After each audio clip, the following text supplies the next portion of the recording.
Bueno, buenos días a todas y todos desde el Instituto de Historia de las Ideas de la Facultad de Derecho de la Universidad de la República. Le damos la bienvenida a este coloquio Democracia e Inteligencia Artificial, desafíos e interrogantes. Para nosotros, el Instituto,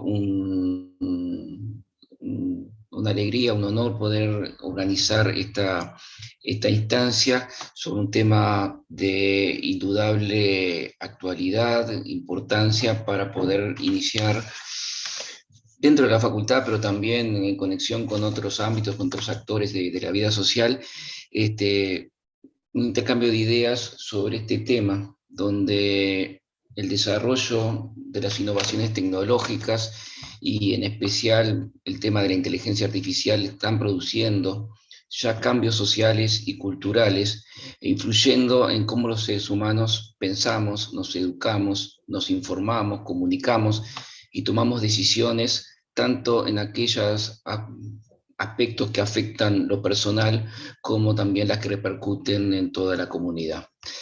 Las tecnologías de la inteligencia artificial poseen la promesa de beneficios para la sociedad, pero también su utilización siembra dudas y preocupaciones que nacen en lo ético, pero que pueden repercutir también en lo jurídico y en lo político, como posibles generadores y reproductores de sesgos que puedan provocar mayor discriminación, así como brechas digitales que aumenten la desigualdad social y el acceso al ejercicio de derechos. En el plano del debate de ideas es entonces fundamental reflexionar en cómo estos instrumentos, que son creación humana, pueden repercutir en el ejercicio de los derechos humanos y las libertades, la igualdad de género, la no discriminación, la inclusión social, la protección del medio ambiente, la búsqueda de información y la construcción democrática de las decisiones que afectan al colectivo. Entendemos entonces que la reflexión ética sobre estos temas debe ser entonces la base que permita pensar, desarrollar y aplicar acciones de políticas públicas que combatan el acceso asimétrico al conocimiento, la información y los beneficios de la tecnología, y promueva la educación digital y cívica para un uso responsable, así como también debatir democráticamente la creación de normas jurídicas que, reconociendo las oportunidades que abre la incesante innovación tecnológica, busque el equilibrio necesario entre la necesidad de regulación y el respeto, protección y promoción de los derechos humanos. Es entonces que el Instituto de Historia de las Ideas de la Facultad de Derecho de la Universidad de la República, que posee como razón de su existencia el estímulo de la reflexión y la crítica para la promoción del pensamiento autónomo, identifique problemas, formule hipótesis y traten de implementar los marcos teóricos y procedimientos metodológicos pertinentes para entender la construcción de nuestro orden político y jurídico. Es entonces para el Instituto un ineludible el auspicio de coloquios como este que estamos iniciando ahora, que permiten situar y jerarquizar principios filosóficos e ideológicos que pueden estar en juego en el debate sobre este tema y su relación con la democracia y el ejercicio de los derechos. El Instituto de Historia de las Ideas es un espacio dentro de la facultad donde precisamente se trata entonces de reflexionar sobre los temas vigentes, sobre los problemas vigentes, buscando entonces construir bases sólidas para que luego el estudiante del derecho, el profesional de derecho, pueda generar también normas jurídicas que se compatibilicen con esta necesidad de respeto de la democracia y de los derechos humanos.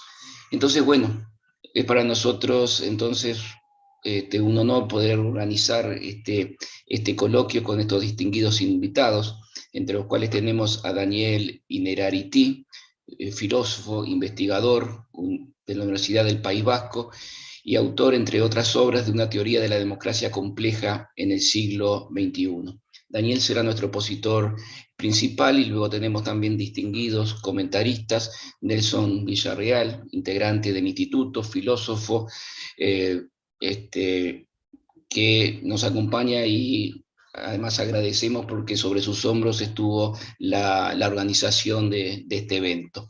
También comentarán Héctor Cancela, ingeniero en sistemas, en computación, doctor en informática, docente de la Facultad de Ingeniería de la UDELAR, Ana Riguar, doctor en Sociedad de la Información y el Conocimiento, docente de la Facultad de Ciencias Sociales también de la UDELAR, y por último también comentará Silvia Nane, senadora, integrante de la Comisión Especial de Futuros de Asamblea General del Parlamento Uruguayo.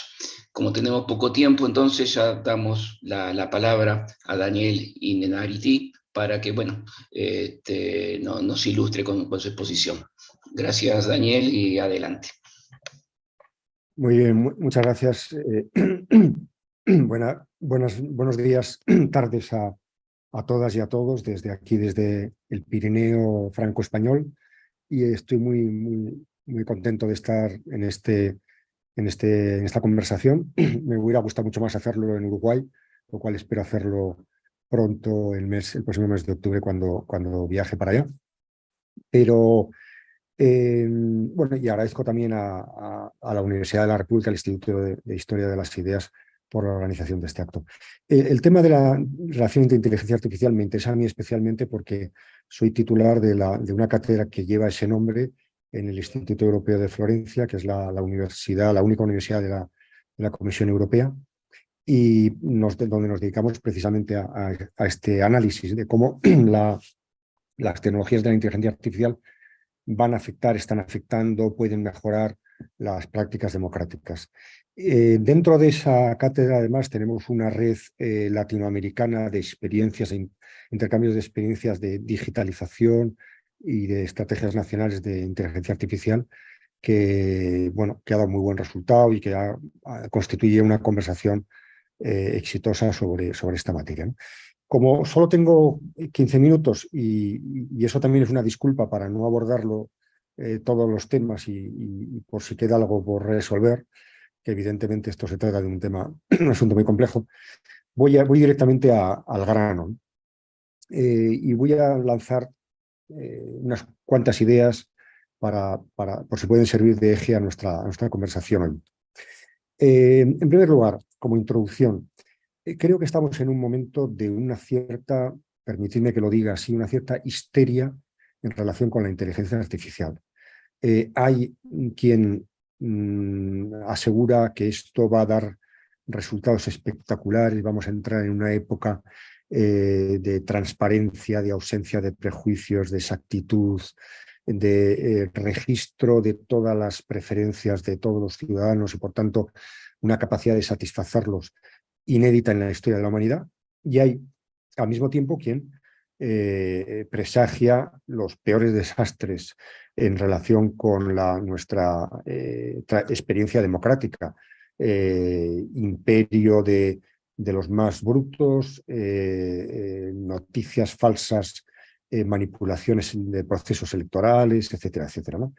Bueno, no tengo una respuesta para un proceso que acaba de comenzar, que durará todavía un tiempo, pero sí que tengo un cierto marco, que es lo que quería yo plantear aquí, para que esta conversación general que tenemos que tener en las sociedades contemporáneas sea un poco más razonable y un poco menos oscilante entre estos dos extremos, ¿no?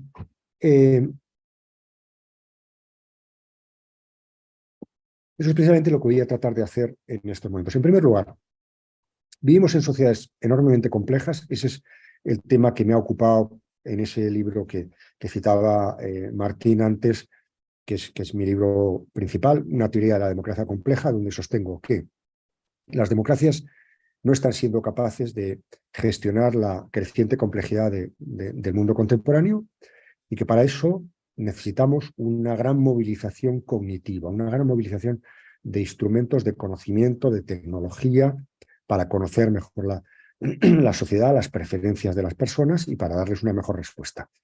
Por tanto, mi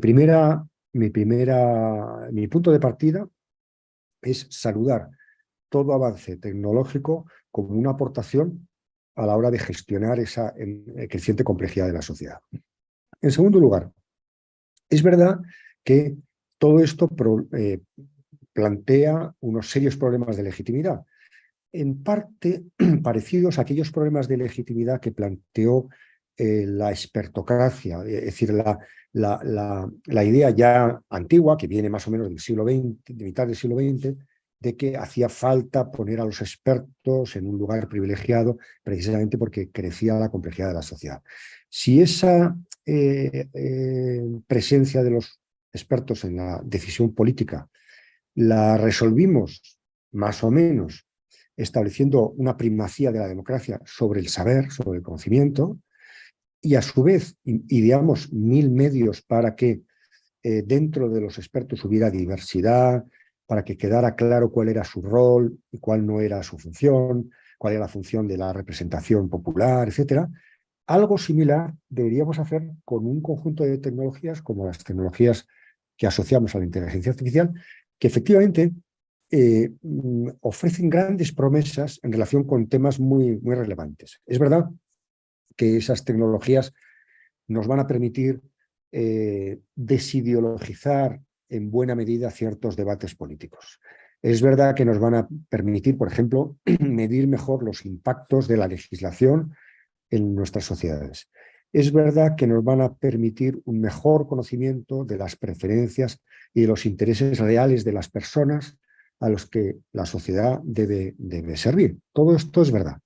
Pero no deberíamos perder de vista que al mismo tiempo que esto ocurre, muchas veces las tecnologías de la inteligencia artificial nos proporcionan teóricamente lo que queremos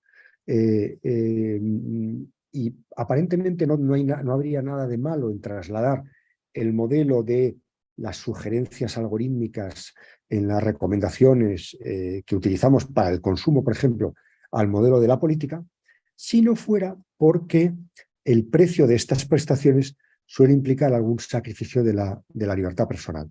Y claro, aquí ya entramos en un terreno especialmente peligroso desde el punto de vista del ideal democrático.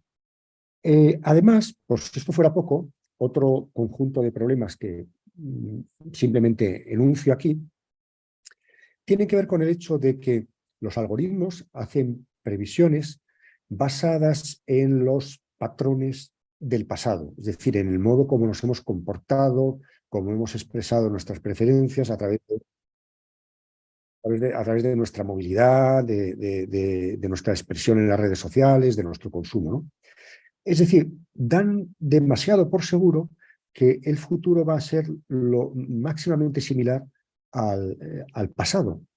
Y esto es verdad en buena medida, porque los humanos somos seres bastante continuistas y bastante conservadores, pero al menos deberían dejar una cierta capacidad, suponer una cierta capacidad en los humanos de romper esa previsión, de romper esa previsibilidad, de dar lugar a cosas nuevas. Me gustaría aquí citar a la gran filósofa Hannah Arendt cuando decía que lo propio del ser humano era lo que ella denominaba la categoría de la natalidad, la capacidad de dar lugar a cosas nuevas, a cosas no previstas, a cosas incluso imprevisibles, ¿no? Que esa capacidad no la usemos mucho no significa que podamos sacrificarla con facilidad. Y probablemente tenía razón Shoshana Zuboff cuando en su libro El capitalismo de la vigilancia dice que no podemos permitir que nos roben nuestro derecho al futuro, es decir, nuestro derecho, nuestra capacidad de dar lugar a conductas no previstas en nuestras trazas algorítmicas, ¿no? Por tanto, esta sería una crítica general al empleo de algoritmos como algo que serviría para cualquier cosa, ¿no? Mi propuesta, a grandes rasgos, es que distingamos bien dentro del proceso político. Submarina. Vale. Bueno, pues si queréis acabo. Realmente estaba acabando ya.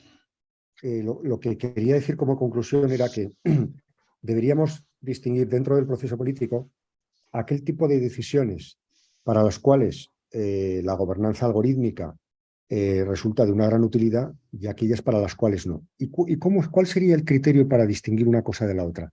Fundamentalmente, la gobernanza algorítmica es muy precisa cuando dispone de grandes cantidades de datos, cuando el input y el output son muy claros y no hay una situación de especial ambigüedad o incertidumbre. Para todo lo demás, es decir, para cuando hay pocos datos, cuando el output es discutible y el input no está claro, estamos en una situación de incertidumbre, etcétera. Es decir, la parte más política de la política, para esa parte, la gobernanza algorítmica resulta de escasa utilidad. Y por esto, esto sería mi conclusión, por eso creo que la idea de que una superinteligencia, que no se va a dar por diversos motivos que podemos discutir, vaya a sustituir un día a los instrumentos de gobierno y que Siri pueda votar por nosotros, no me parece una buena idea ni me parece una idea posible, precisamente porque la política está para la toma de decisiones en aquellos asuntos últimos de nuestra vida colectiva, en los cuales hay una gran incertidumbre, hay poca precisión, hay pocos datos, y hemos hecho todos los cálculos posibles y todavía no está muy claro qué es lo que hemos de decidir. Esa sería la razón por la cual considero que la democracia, la gobernanza algorítmica es muy útil para una parte del proceso político, pero perfectamente prescindible para otra. Nada más, disculpad, suelo dar clase desde aquí, no he tenido problema, pero hay veces que ocurren estas cosas raras y disculpad por la mala conexión que haya tenido. Y estoy para escuchar vuestra intervención con muchísimo gusto. Bueno, gracias, Daniel. Sí, una pena que la conexión no haya sido buena y hayas tenido que abreviar tu exposición, que igual nos aportó conceptos muy valiosos. Seguimos un poco con la dinámica entonces de este coloquio y le pasamos la palabra a Nelson Villarreal, que ya lo presentamos, pero volvemos a presentarlo, docente del Instituto de Historia de las Ideas de la Facultad de Derecho de UDELAR, filósofo, que bueno, que está trabajando estos temas y también nos tiene, nos puede aportar varios también conceptos muy valiosos. Adelante, Nelson. Sí, digo, aceptemos de que la dificultad tecnológica, yo te pediría, Daniel, después al final un resumen cuando retomes los comentarios, sobre todo para la gente que está escuchando. Bueno, primero, bueno, agradecer a un filósofo de referencia, que es un honor realmente de que haya bajado de los Pirineos para poder conectarse con nosotros. Nos conocimos en los diálogos globales de 2020 y por eso tengo atrás el recuerdo de esa experiencia de intercambio que también hicimos sobre los temas de democracia y los desafíos que esto tenía. Yo quisiera dos o tres cosas plantear, retomar de lo que Daniel nos traía, digamos, ¿no? Lo primero es que él en uno de sus artículos dice, esa maquinaria que pensó Hobbes en el Leviatán, que es la estructura del Estado, requería y requiere una construcción, ¿sí?, de sistematicidad. Y hoy estamos ante una nueva forma de construcción de sistematicidad. Sobre todo porque parecería ser que es nuevo, y no es nuevo este dilema, ¿no?, que ponen estas dos puntas que Daniel traía, entre lo apocalíptico y la ingenuidad respecto a los procedimientos o los instrumentos que construyen el Estado, construyen la propia también democracia, en la manera de los procedimientos. Hoy sí existen quizás cambios que pasan de lo aritmético a lo geométrico y entonces esto de los algoritmos impactan la toma de decisiones. Pero evidentemente, y muy bien en su artículo Daniel lo dice, depende desde dónde va a ser tomado, digamos, ¿no? Ahora, pero ¿cuáles son los desafíos y riesgos que aparecen evidentemente, ¿no? En una condición de desigualdad estructural de apropiación para la toma de decisiones en las sociedades, en los pueblos, esto hace que este instrumental de la inteligencia artificial se pueda transformar en un problema mayor que en un instrumento de servicio de la propia humanidad. Pero no porque en sí mismo la inteligencia artificial nos llevaría al poshumano, y ahí entraríamos en el tema de la antropología y otra cantidad de temas más, ¿no? Sino que evidentemente está en cómo se gestiona o cómo gestionamos y los dilemas de esa gestión democrática que trae Daniel, ¿no? Él apelaba a a Hannah Arendt, ¿no? O sea que yo siempre la utilizo en esta lógica que ella, siendo una pesimista respecto a las posibilidades de la democracia, decía, si está en la democracia debe ser reflexiva, lo que estamos tratando de hacer acá, decir, bueno, lo representativo, lo participativo y lo propiamente deliberativo reclama de la reflexividad para que los instrumentos puedan facilitar, ampliar autonomía, ampliar capacidad de convivencia. Eso que vemos que se destruye no solo por la inteligencia artificial, se ha destruido con los medios de comunicación en las formas que fueron utilizados por Hitler manipulando las masas, o cómo las formas religiosas o las formas ideológicas han manipulado a la ciudadanía y la información ha sido manejada con posverdad. Por tanto, no es real que lo que hoy estamos viviendo per se sea un riesgo absoluto. Tiene otras condicionalidades que evidentemente en esa cuestión del salto a lo cualitativo, digamos, ¿no? A lo geométrico, provoca una dificultad cuando no está la ciudadanía formada con la capacidad crítica o el sistema político o las instituciones del Estado para la toma de decisiones.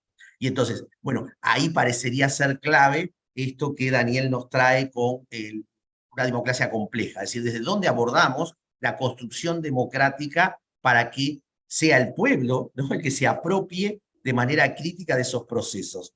Y cómo esa intermediación institucional de lo que es la representación, los poderes del Estado, pueden entonces garantizar derecho, garantizar autonomía, y entonces viene el problema de la ética y la política, de cómo está siendo construido. Y bueno, en la última década hemos vivido manipulaciones fuertísimas de lo electoral, ¿no? Es decir, una centralidad del mercado en su oferta y demanda que transforma la política también en esto, y entonces, bueno, hace de la inteligencia artificial un instrumento para la manipulación más que para la posibilidad de la autonomía, la libertad, la convivencia y la igualdad, ¿no? Entonces, bueno, sí es un riesgo en un mundo global donde la acumulación desigual es tan brutal, donde el acceso a muchos procedimientos de expresión democrática se pierden, bueno, que esté desafiada, ¿no? Y entonces en este proyecto de extensión universitaria que tenemos sobre democracias desafiadas,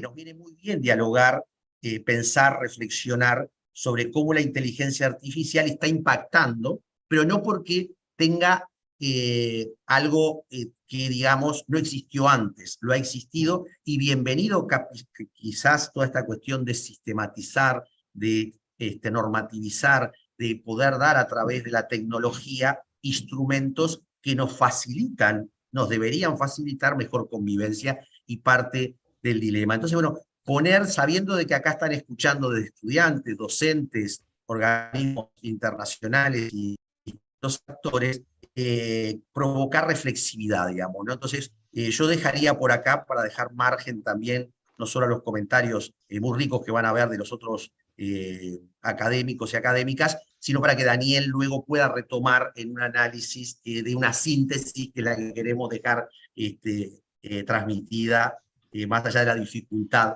de lo que sucedió tecnológicamente. Muchas gracias, Martín. Bueno, muchas gracias, Nelson.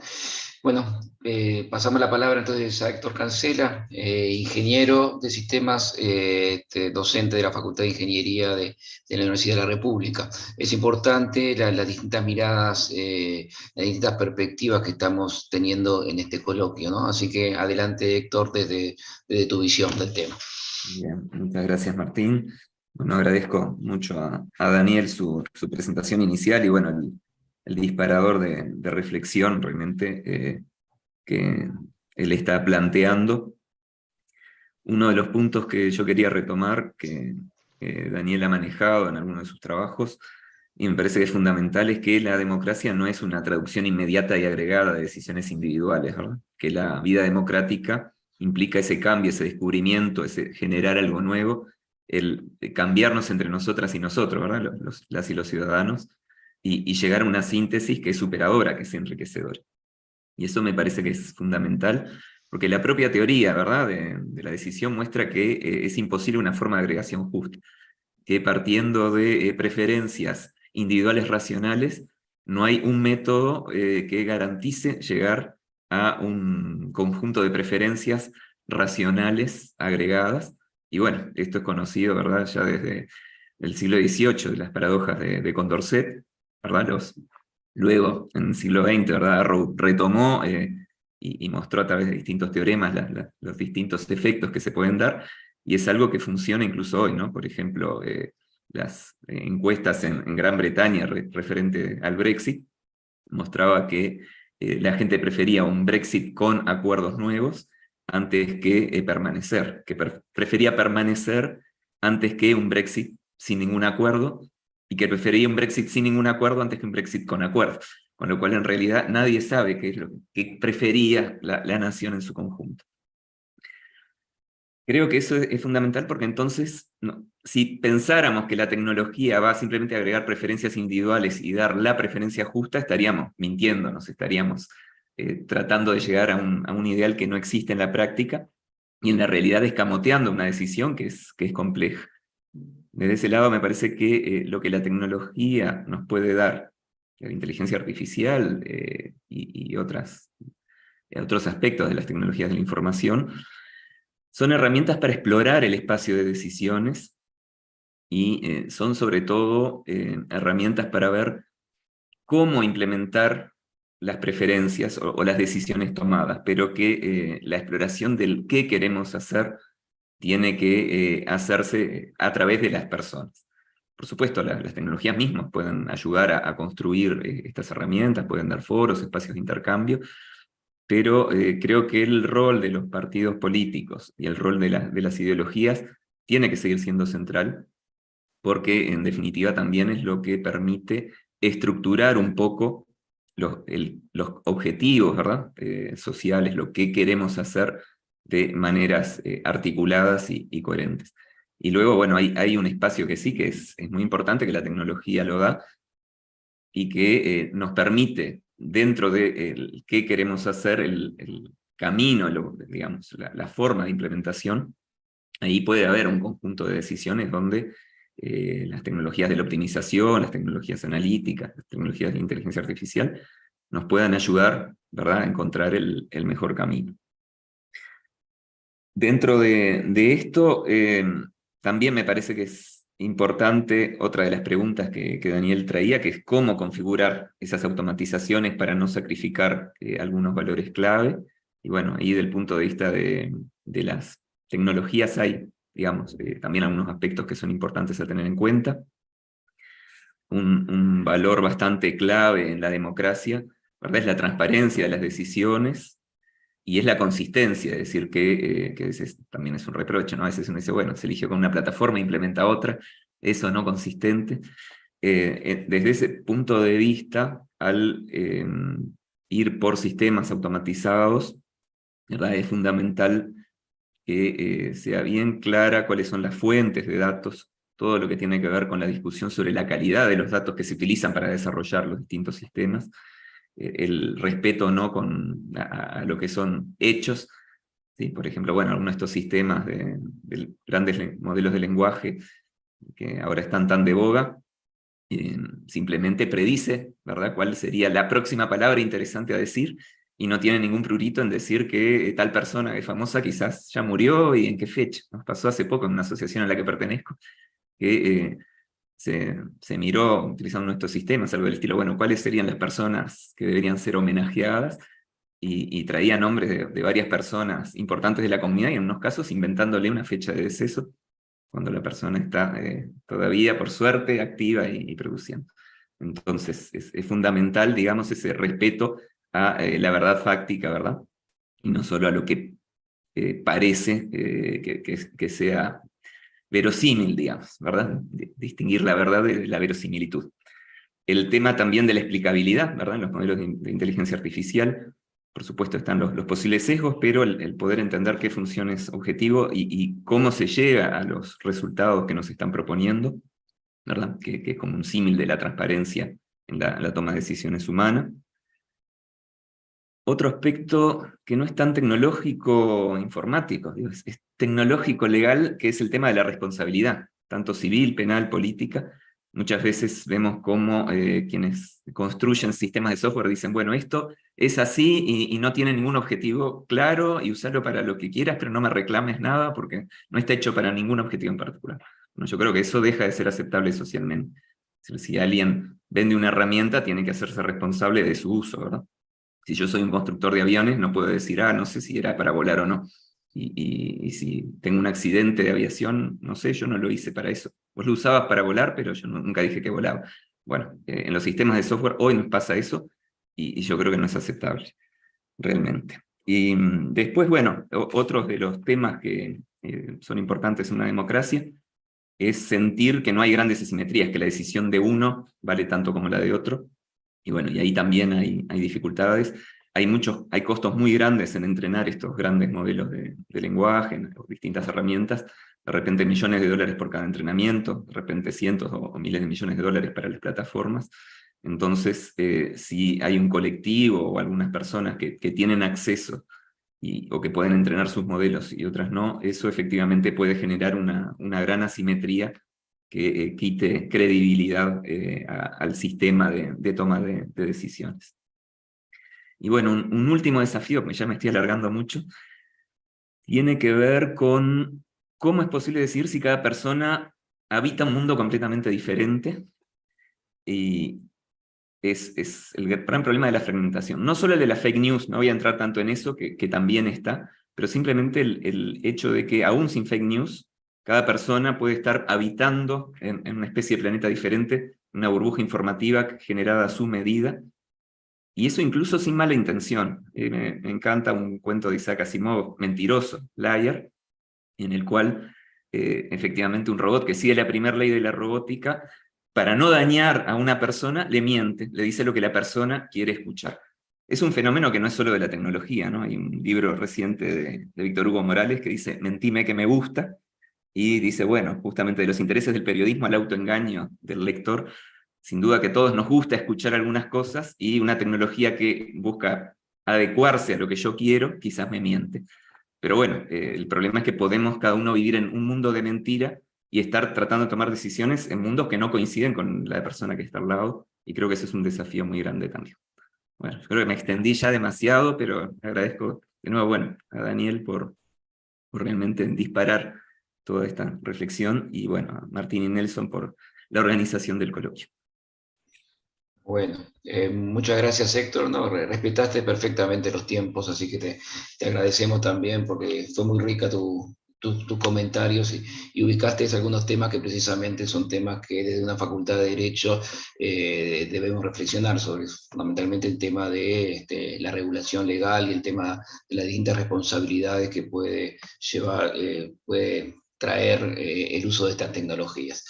Bueno, damos entonces ahora la palabra a Ana Riguar, también docente de la Facultad de Ciencias Sociales de la Universidad de la República, doctora en Sociedad de la Información y el Conocimiento, bueno, que también seguramente nos aportará ideas nuevas para seguir pensando.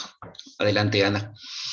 Bueno, muchas gracias. Gracias por la invitación a Nelson, Martín, al Instituto, a la Facultad de nuestra Universidad de la República. Y gracias a Daniel por la exposición, está tan rica. La verdad que también he tenido oportunidad de leer algunos de sus textos, y coincido mucho, y siempre me resulta de interés el marco conceptual que maneja. Y quería tomar un poco esto, empezar por lo de la democracia compleja, ¿no? Que este concepto, esta teoría fuerte que él plantea, que me parece que está justamente el tema de la inteligencia artificial, que forma parte de un fenómeno más vasto, ¿no? De datificación, de plataformización, de profundización, a mi entender, de la digitalización a partir de la propia pandemia como factor acelerador, ¿no? De estos procesos. Me parece que le coloca un desafío adicional ahora a esta complejización o a esta mirada compleja de la democracia que nos está planteando, ¿no? Ya venía con sus desgastes la mirada, o sea, no es por la tecnología, pero sí se siguen sumando desafíos. Bueno, Daniel nos colocó hoy el tema de de todo lo que es la legitimidad, ¿no? Y todo el manejo, y también recién, bueno, Héctor, tendría que citar a mis compañeros antecesores porque la verdad que enriquecieron mucho también lo que pensaba decir, esto, ¿no? De lo individual que planteaba Héctor, o sea, ahí hay muchos desafíos, y viene a colocar este tema adicional, ¿no? De un elemento más, por si hubiera poco, propios de la política. Y también coincido ahí, y colocarlo esto en la propia discusión de la inteligencia artificial. La palabra histeria me parece que es muy adecuada, como lo planteaste, Daniel, y esta polarización o esta cuestión más maniqueísta, ¿no? De decir, bueno, o está todo mal o es todo, o es la nueva panacea. Me parece interesante, y ahí me vienen un poco como las preguntas de qué es lo que está detrás de esta, quiénes son los que piensan de cada forma, que me parecería interesante porque un elemento que sí quisiera contribuir es a colocar, digamos, intereses, los distintos actores e intereses que hay detrás de todos estos cambios tecnológicos siempre, que obviamente sesgan la tecnología también, ¿no? O sea, colocan prioridades. Lamentablemente, por el sistema al que vivimos, colocan prioridades de mercado, o sea, lo que es redituable y lo que no lo es, porque está quienes pueden invertir en la inteligencia artificial y el desarrollo de tecnologías en determinada dirección y no en otra determinada, más allá de tampoco ser simplista en este enfoque, ¿no? O sea, también ahí después hay apropiación, reapropiación, reutilización, pero sí a veces cuando estamos pensando sobre todo en temas sociales o en temas de derechos humanos, en sentido más amplio, ¿no? O en temas de participación social y democratización en ese sentido, encontramos, claro, que hay como que readecuar las tecnologías para un uso, como que se fuerza un poco la cosa. ¿Por qué? Porque fueron gestadas con otra finalidad. Entonces, ese es un tema que también creo que corre para la inteligencia artificial, eh, eh, este, y que tenemos que colocarlo como un eje problemático, me parece, ¿no? Porque capaz que tiene que ver con lo que dice Héctor también, de que quienes producen se tienen que hacer cargo, y ahí me viene la pregunta, ¿por qué los que están criticando la inteligencia artificial de repente hoy en el sentido más histérico, por seguir tu término, provocativo, son quienes la producen, los grandes poderes que o sea, hay algo ahí muy raro. Entonces, eso me gustaría colocarlo como pregunta, Daniel, si tú tienes alguna reflexión al respecto, respecto de este punto concretamente. Me gustó lo de la movilización cognitiva también, que un poco lo que estoy planteando, quiero, digamos, hacer un aporte en eso, ¿no? O sea, pensemos críticamente y repensemos todo lo que esto significa tú lo planteabas para conocer las preferencias de las personas, pero creo que sirve como también para nuestra propia reflexividad, ¿no? Respecto a estos temas. Eh, Otro punto que mencionaste hoy, que ha desarrollado mucho, hiciste un esfuerzo enorme de colocar algunos puntos, ¿no? En relación a tu reflexión y producción, las actuaciones, esto que está basado en actuaciones del pasado. Me parece que esto es, ya lo mencionaban mis colegas, me parece que es un punto muy importante, porque finalmente, para empezar, es como conservador, digamos, en el sentido más estricto, ¿no? Y como a consolidar lo establecido, ¿no? Si nos ponemos como cortando grueso. Este, y claro, lo que pasa que la política es el cambio, es la propuesta de transformación, bueno, la propuesta de transformación puede ser mantener lo que está también, ¿no? Ojo, porque eso también implica cierto esfuerzo. Entonces,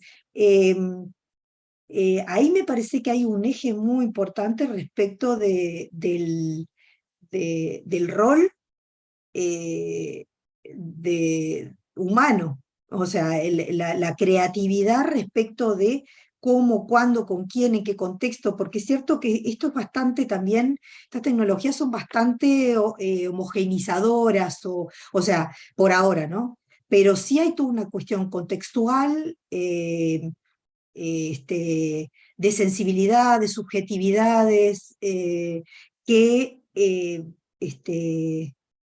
que aparentemente aún, esto siempre pega un salto más y uno queda silenciado, pero por ahora todo lo que tiene que ver también con las emociones, con la complejidad de lo que somos como seres humanos, ¿no? Que quedaría por fuera y también sería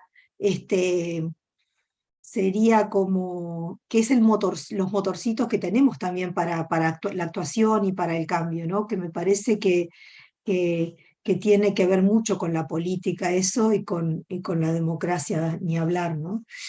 Y después, estoy mirando cómo voy para no pasar y me quedan 2 minutos, bueno, y colocado con esto el tema de las desigualdades, ¿no? Que es como un tema que también ya estuvo.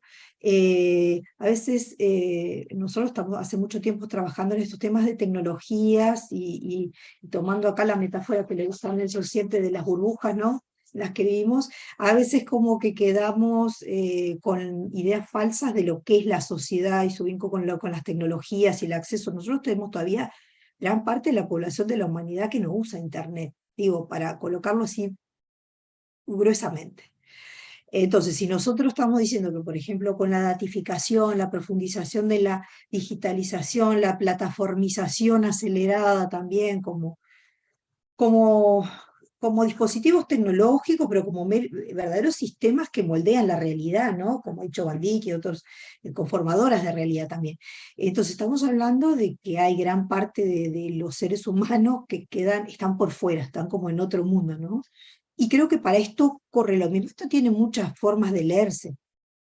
La exclusión de los beneficios, y puede incluso tomarse como espacios que dejan vacíos legales, normativos, como menoscabo a los derechos de las personas también, pero también tiene la otra parte que es o el acceso a servicios, o en fin, información, etc.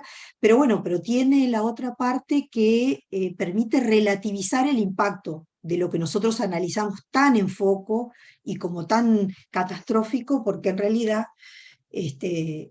no sería tan generalizable. No obstante, y para seguir pensando en forma compleja, también es cierto que hay desigualdades desde el punto de vista cognitivo, no solo de acceso a Internet y de estos medios, sino también de las capacidades que podemos o no tener las distintas personas y recursos recursos en el sentido más amplio, ¿no? Para poder apropiarnos y hacer un manejo inteligente, creativo, que nos implique más autonomía, más capacidad crítica, más capacidad y por tanto más capacidad de incidencia. Entonces también podemos ahí tener como capas de personas o grupos o sectores de mayor capacidad, que ya existe, ¿no? Pero potenciar esto, mayor capacidad de influencia y de decisión frente a otros que queden cada vez más excluidos. Entonces, ahí creo que es donde tienen que entrar nuestra responsabilidad respecto al desarrollo de capacidades,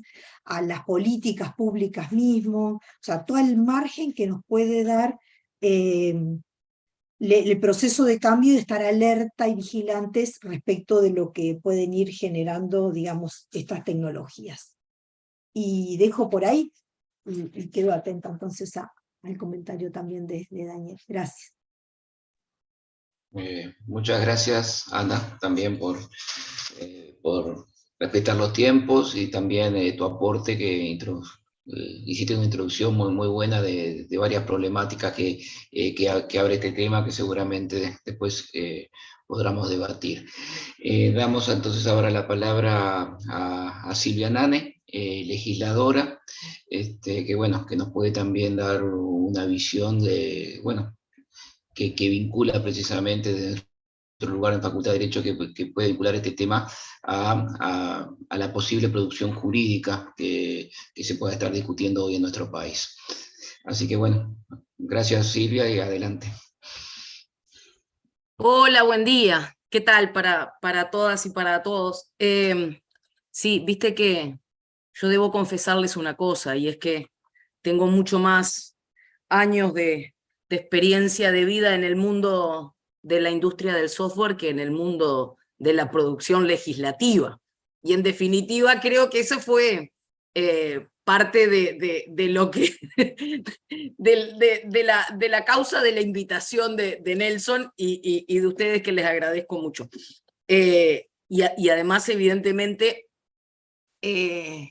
fue esta incursión, digamos, en el mundo legislativo y de la política, después de más de 35 años de trabajar en la industria del software, me llevó como a tener que meterme en todas estas cosas que hablan ustedes, ¿no?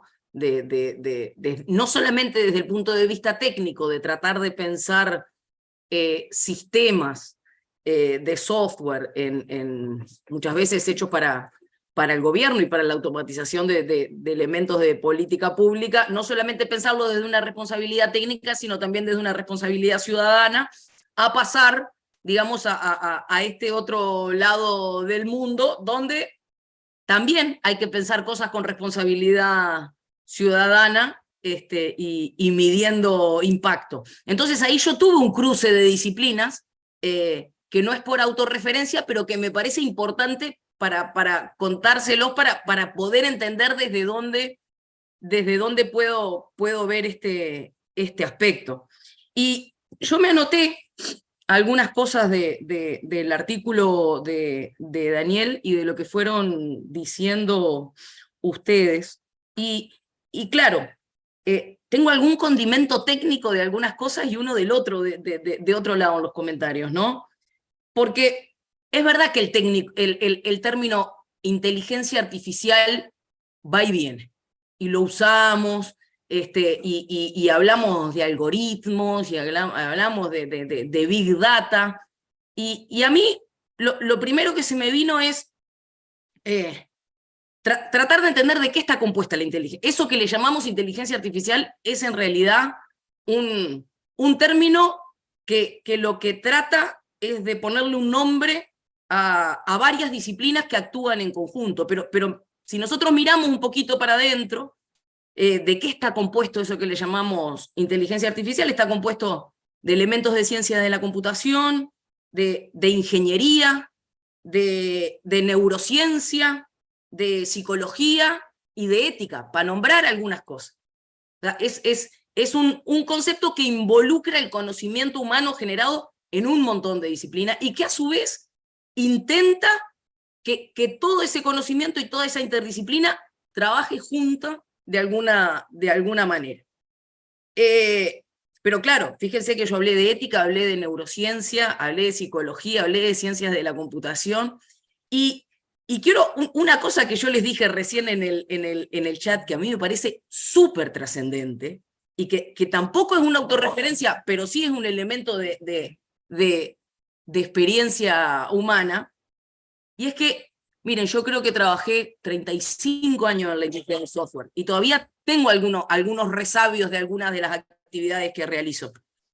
Y Héctor recién mencionó una cosa que es la primera vez que escucho, y que fue para mí una gran discusión con muchísimos colegas durante mucho tiempo, y es el hecho de qué responsabilidad social y qué responsabilidad civil tienen los ingenieros de software, o tiene la disciplina de ingeniería de software. Y yo les tengo que pedir disculpas, pero tengo un perro chico en casa que no logra entender que yo estoy en un Zoom, y si lo escuchan, yo les pido disculpas, pero voy a tratar de callarlo, voy a tratar de que no embrome mucho. Cuando un ingeniero civil hace un puente, tiene la responsabilidad de que si ese puente se cae, pasa algo. Cuando un ingeniero aeronáutico hace un avión, tiene una responsabilidad. Cuando un ingeniero de software hace un software, no tiene ninguna responsabilidad civil ni social. Y eso es un elemento que también define la ingeniería como un factor de mejorar ciertas interacciones en la sociedad, que a mí me parece muy importante. Denme un minuto, se los pido por favor.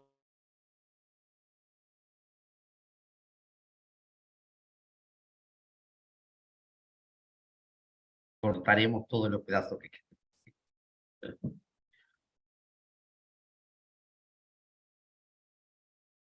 Lo remoto tiene sus desafíos. Lo remoto tiene sus desafíos. Ya solucionamos el asunto del perro.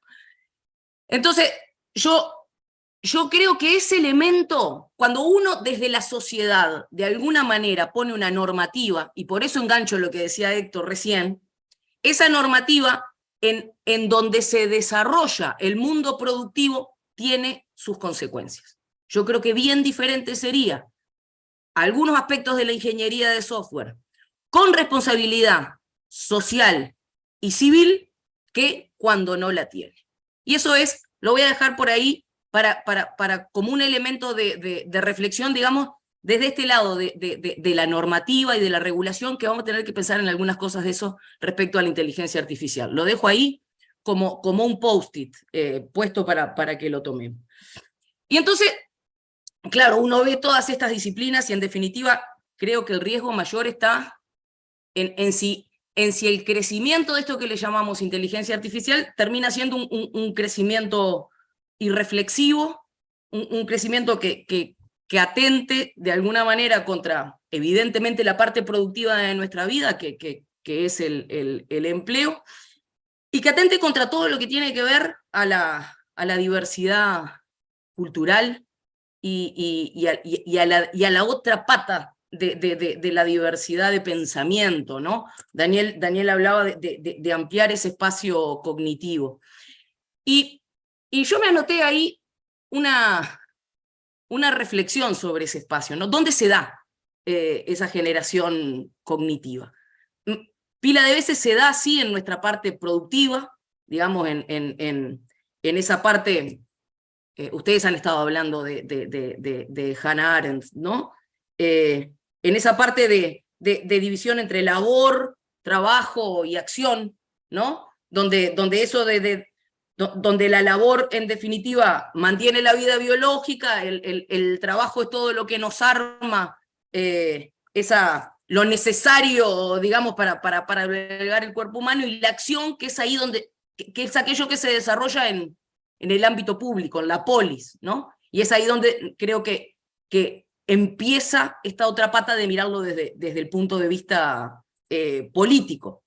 Y creo que no podemos mirar eso desde el punto de vista político si no miramos inmediatamente a lo que tiene que ver con la comunidad, con las comunidades que formamos donde se genera y donde se da esa vida política. Y entonces, claro, una comunidad tiene todos esos elementos de labor, trabajo y acción, pero tiene otra pata que es bien interesante, que es la parte, yo creo, ustedes saben mucho más de filosofía que yo, pero en el mundo de la filosofía es como la vida contemplativa, digamos, ¿no?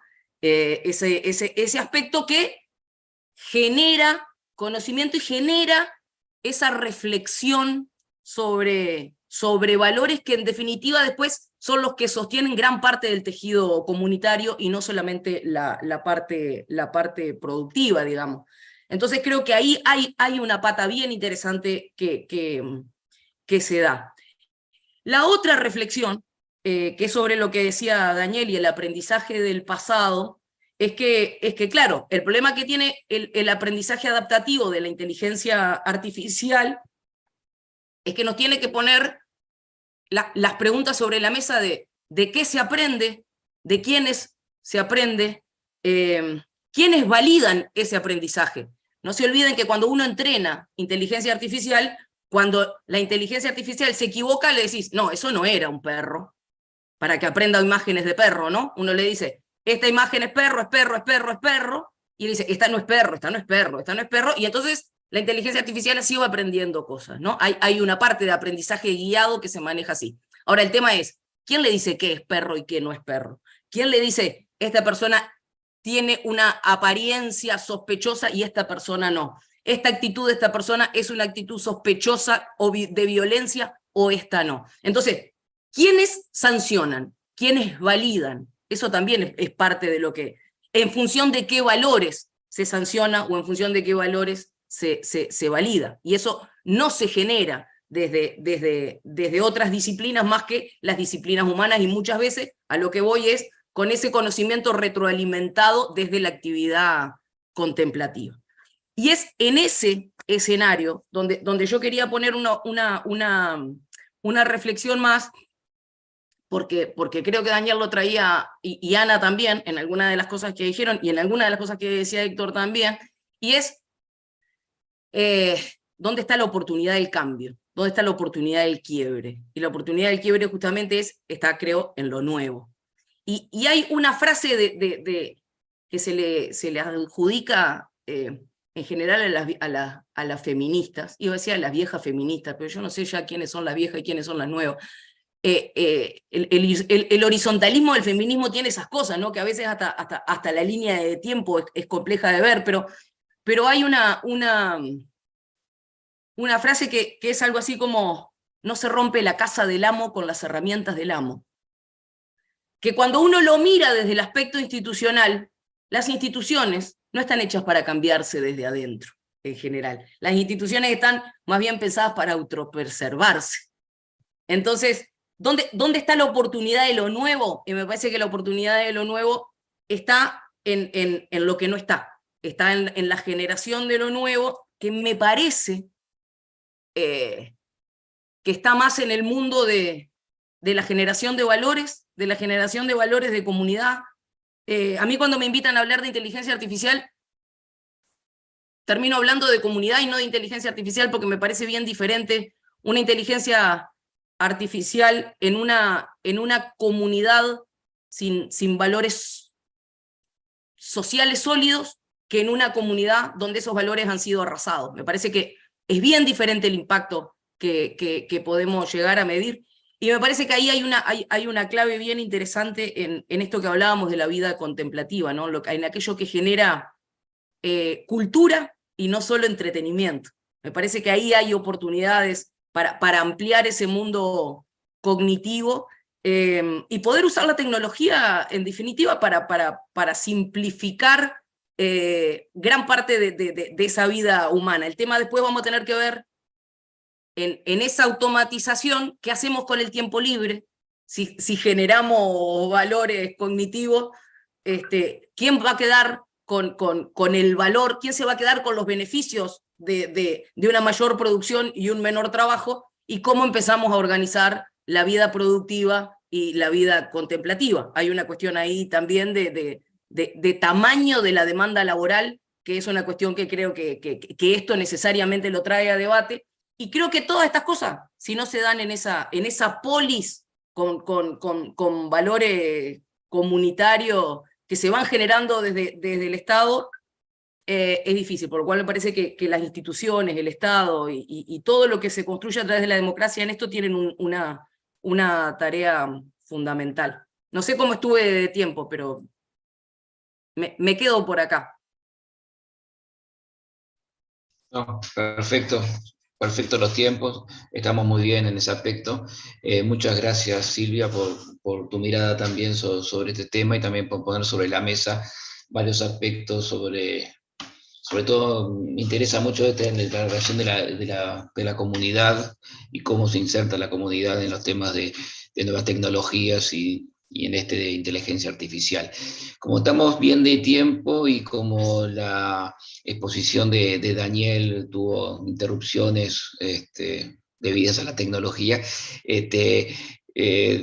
Daniel, nos gustaría que hicieras comentarios a los comentarios que hicieron sobre tu exposición y después, bueno, pero ya más abierto y después poder tal vez en algunos minutos de dialogar entre todos y si hay alguna intervención también vía chat que la podamos también incluir. Así que, no sé, Daniel, adelante. Sí, encantado, Martín, y muchísimas gracias por vuestros comentarios que me sirven a mí para pensar. Como el tiempo es breve y las cuestiones han sido múltiples, lo voy a hacer un poco a modo de titulares. Yo creo que los filósofos, si tenemos alguna habilidad o se dice ahora, alguna ventaja competitiva, es que detectamos relativamente bien los problemas, pero el ámbito de las soluciones no es exactamente nuestra especialidad, ¿no? Pero bueno, vamos a hacer voy a tratar de salvar el tipo haciendo alguna pequeña observación. Primero, en relación, y voy a seguir el orden de las intervenciones, en relación con lo que me decía Néstor, a veces solemos pensar que los problemas relativos a el nuevo entorno digital tienen que ver con que algún malvado, los rusos van a ejercer una injerencia en nuestros procesos legislativos. Es un pensamiento muy primitivo que solemos tener los humanos, ¿no? Y me parece que, como tú bien decías, la mayor parte de nuestros problemas en el fondo son de falta de reflexividad. Es decir, el hecho de que tengamos un tipo de tecnologías sobre las cuales no hemos reflexionado suficientemente, en el sentido de que no las hemos sometido a contraste, crítica, validación democrática, etc., ¿no? Esto es especialmente oportuno en el caso de la digitalización, porque la digitalización tiene dos características que favorecen la irreflexividad. Por un lado, el carácter supuestamente desideologizado de la digitalización. Aquí no hay ningún ideólogo, simplemente recogemos lo que la gente quiere, satisfacemos necesidades, etc. Y el carácter tácito, no hay nada explícito, sino que todo es infraestructura, etc., ¿no?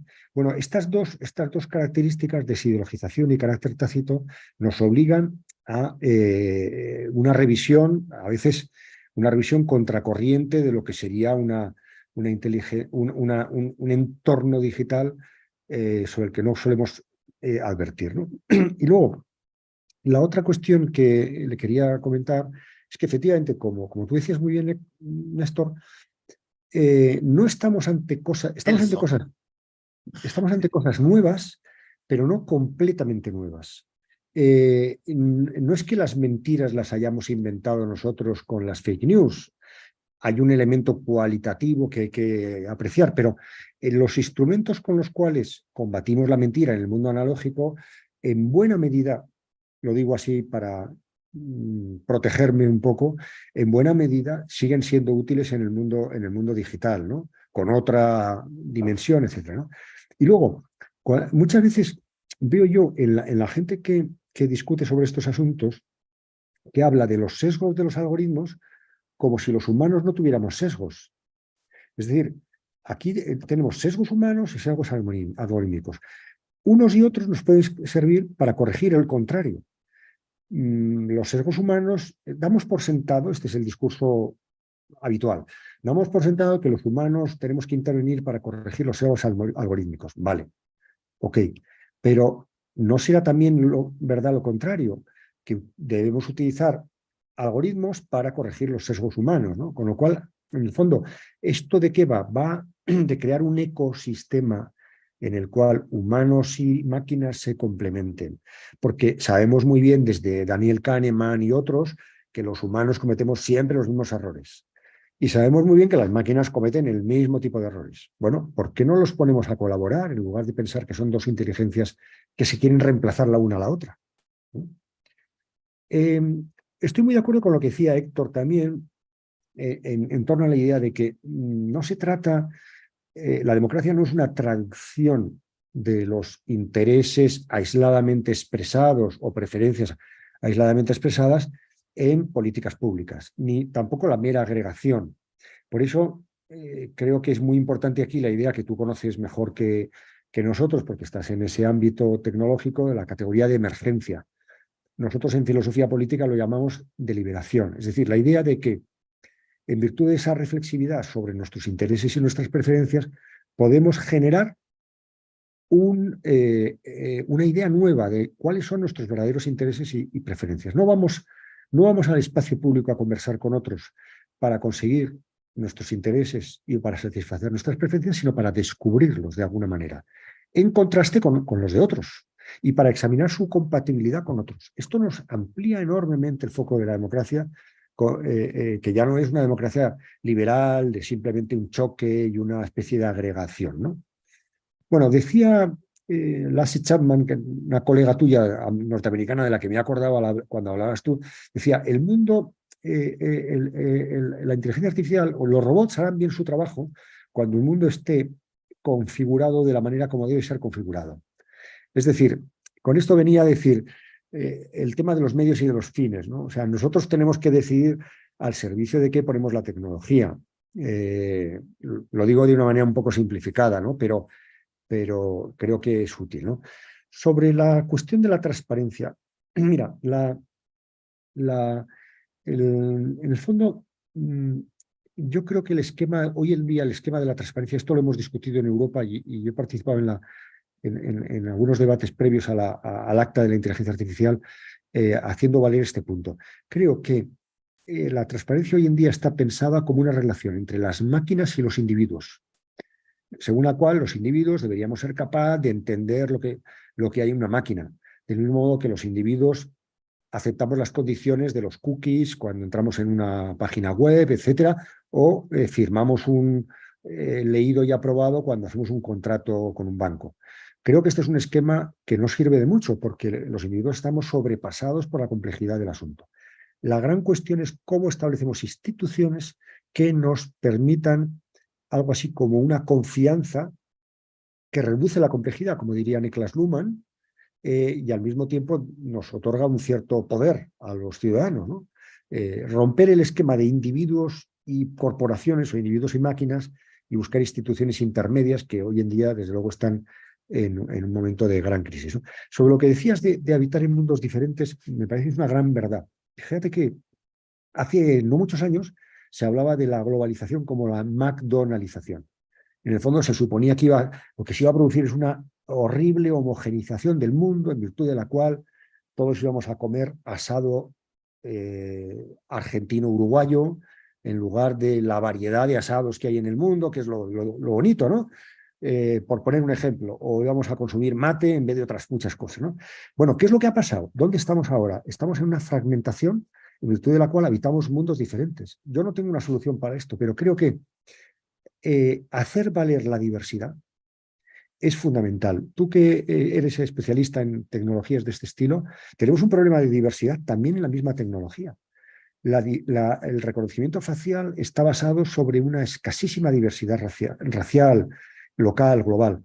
El ámbito tuyo de investigación y de carrera es masculino, abrumadoramente masculino. Tenemos que corregir eso.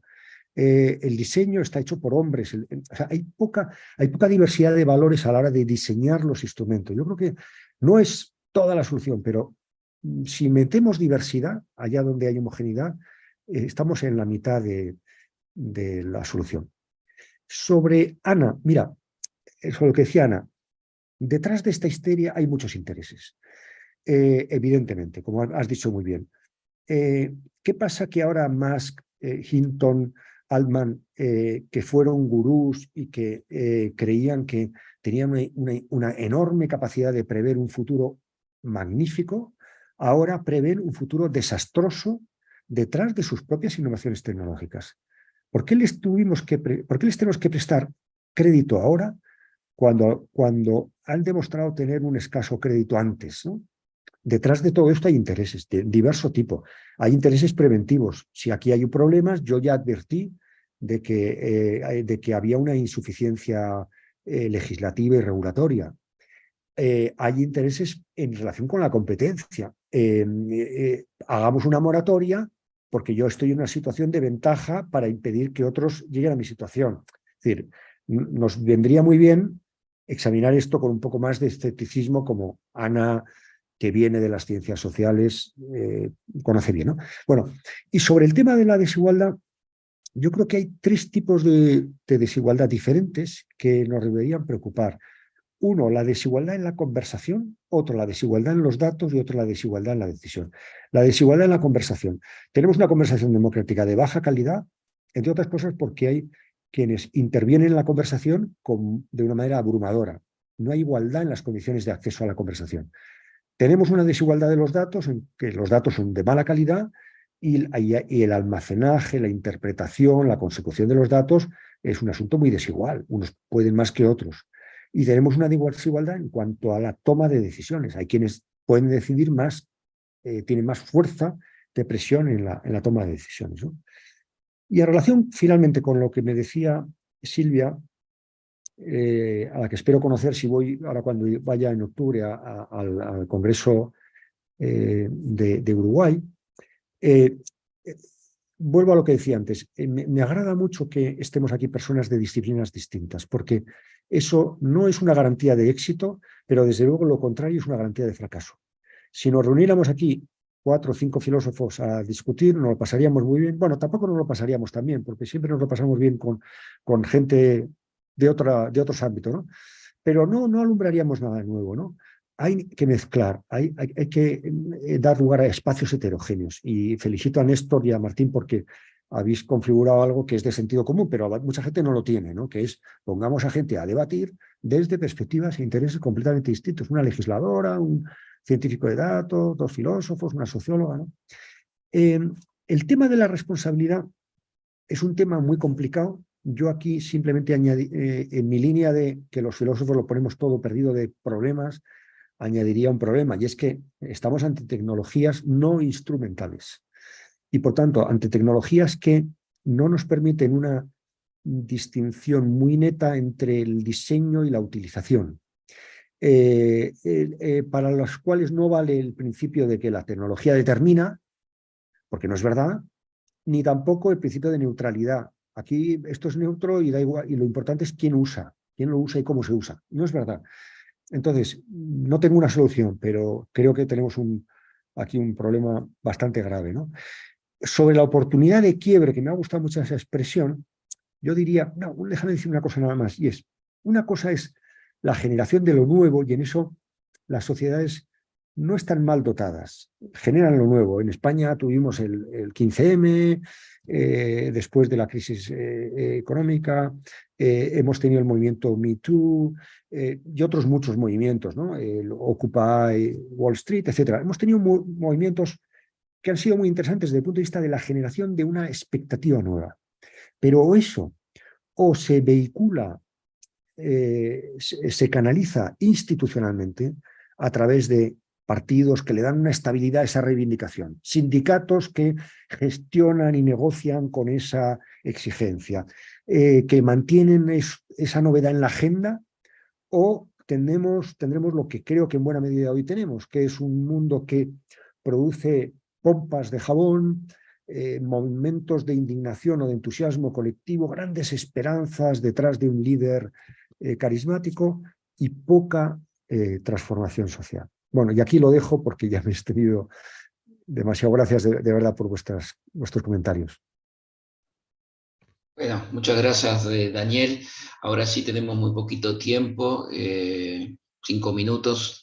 No sé, Nelson, si tú querés darle un comentario final a este encuentro. Bueno, Silvia, Héctor, Ana también, si quieren decir algo, pero tiene que ser... Minuto cada uno, sí, un porque minuto, tenemos que irnos todos. Sí.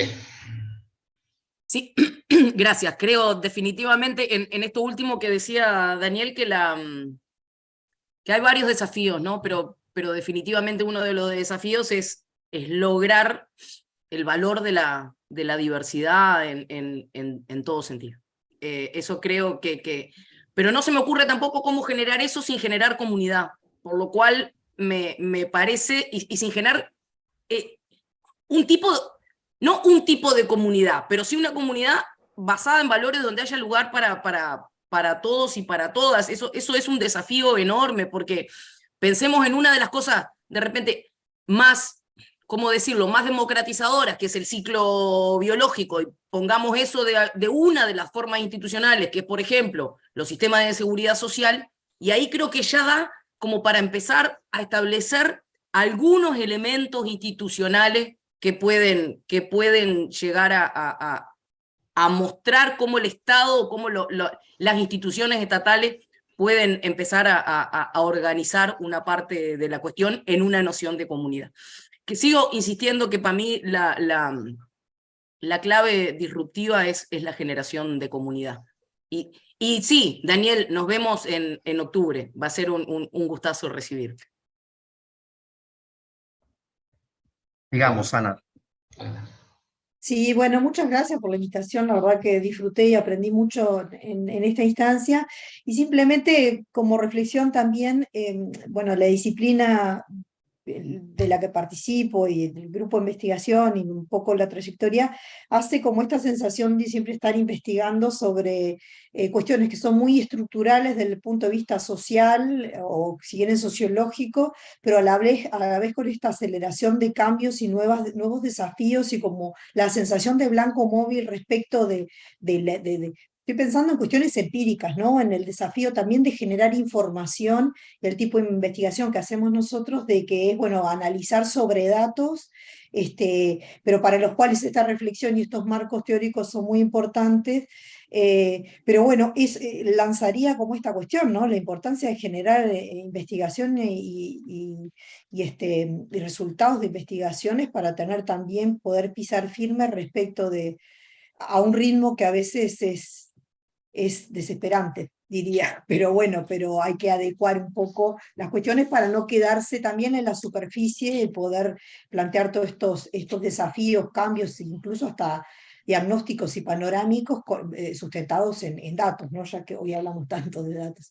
Así que muchas gracias y lo seguimos, obviamente. Perfecto.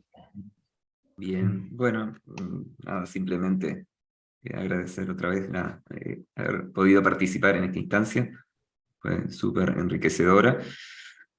Yo quisiera retomar, digo, en concordancia, ¿no?, con las intervenciones previas, lo importante de que se haga esta reflexión, que evidentemente no, más que individual tiene que ser colectiva, y lo que decía recién Daniel, bueno, muchas veces estos cambios se dan de una forma tácita, supuestamente desde una neutralidad ideológica. Yo creo que no es así, entonces es bueno justamente poner sobre la mesa las perspectivas, los distintos puntos de vista, y entender estos cambios, y que mismo sea parte de esa democracia, el ver cómo, por qué y hacia dónde transitamos. Así que simplemente mucho trabajo por delante para todas y todos. Bien. Bien, Nelson. sí, mínimamente, o sea, primero agradecerte, Daniel, soy Nelson, acordate. Este, eh, para mí me parece fundamental desde donde se problematizó esto de crear interdisciplinariedad para crear comunidad.